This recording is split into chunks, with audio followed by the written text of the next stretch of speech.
दुनिया में जो भी फिलोसोफर थे वो सब बाहर की दुनिया में फोकस कर रहे थे, लेकिन सोक्रेटिस पहले ऐसे फिलोसोफर थे जिन्होंने इंसान के बारे में फोकस किया। वो ही पहले ऐसे फिलोसोफर थे जिन्होंने इंसान को ये सिखाया कि सोचते कैसे हैं, सवाल करना कितना इंपॉर्टेंट है। वो बोलते थे कोई भी आपको कुछ भी बोल रहा है तो उसे ऐसे बिना सोचे समझे अंधे की तरह मानना नहीं चाहिए। कोई भी आपको कुछ भी बिलीफ सिस्टम दे रहा है या कुछ भी बोल रहा है तो उसे समझो, उसे परखो कि वो सही बोल रहा है यानी सच्चाई है, या ऐसे ही वो अपने फायदे के लिए कुछ भी बोल रहा है जिसका कोई लॉजिक नहीं है। और ये कैसे पता चलेगा कि कोई आपको सही बोल रहा है या गलत? उसके लिए आपको उस बात पे सवाल करना पड़ेगा। और जब सवाल करना खत्म हो जाएगा, यानी जब सवाल करना और पॉसिबल ही नहीं होगा, तब वो बात सही होगा। और उनकी ऐसे सच को जानना, लोगों को सिखाना कि सच कैसे पता किया जाए, ये बात उस टाइम के गुरुओं को और पूंजीपतियों को खलने लगा। तो वो लोग इनको उस टाइम के जो भी जुडिशियरी सिस्टम था वहां पर ले गए। वहां पे भी 500 ऐसे ज्ञानी लोग थे सोक्रेटिस के खिलाफ अपनी बात रखने के लिए, लेकिन सोक्रेटिस के तर्क के सामने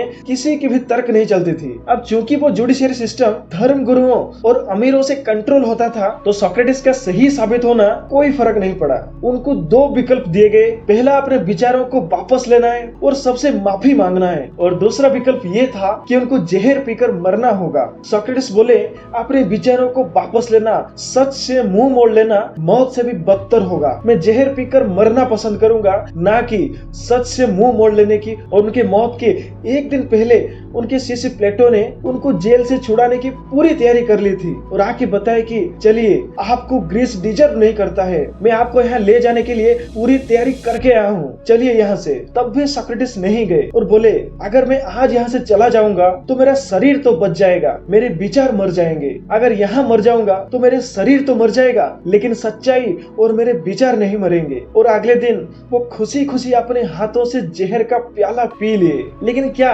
आज भी लोग सवाल करके सच ढूंढने की कोशिश करते हैं, या कोई भी कुछ भी बोल देता है तो उसे मान लेते हैं? आज इस वीडियो में एक छोटी सी कहानी जहां आपको ये पता चलेगा कि कोई भी बात को बिना सोचे समझे मान लेना कितना खतरनाक साबित हो सकता है। So let's start.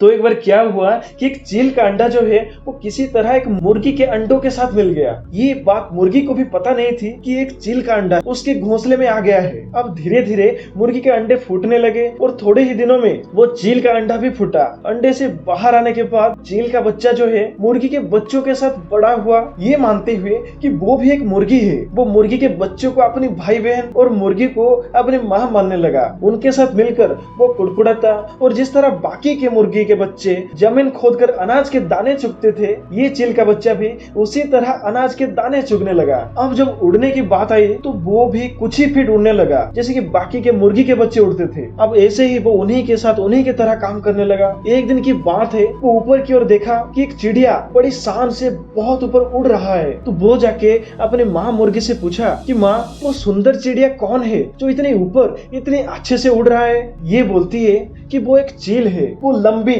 और ऊंची उड़ान भरने की काबिल है। भगवान ने उसको इस काबिल बनाया है, लेकिन हम या तुम ऐसे नहीं उड़ सकते हैं क्योंकि हम तो मुर्गी हैं। उनको मत देखो, भगवान ने जो हमें दिया है उसी में खुश रहो। अब वो चील का बच्चा बिना सोचे विचारे उसकी बातों को मान लेता है और वो कभी भी ऊपर उड़ने की कोशिश ही नहीं करता है। वो पूरी जिंदगी एक मुर्गी की तरह जिया और एक मुर्गी की तरह मर भी गया। जबकि देखा जाए तो वो एक चील का बच्चा था। शारीरिक रूप से उसके पास वो सारी काबिलियत थे जो एक चील के पास होता है, लेकिन क्योंकि वो अपने दिमाग में ये बैठा लिया था, ये मान लिया था कि वो भी एक मुर्गी है और वो कभी भी ऊपर उड़ नहीं सकता है, तो उसकी काबिलियत भी काम नहीं आई।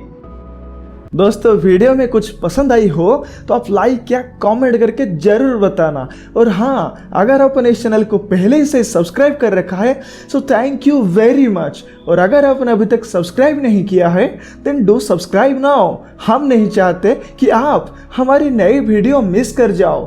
Thank you.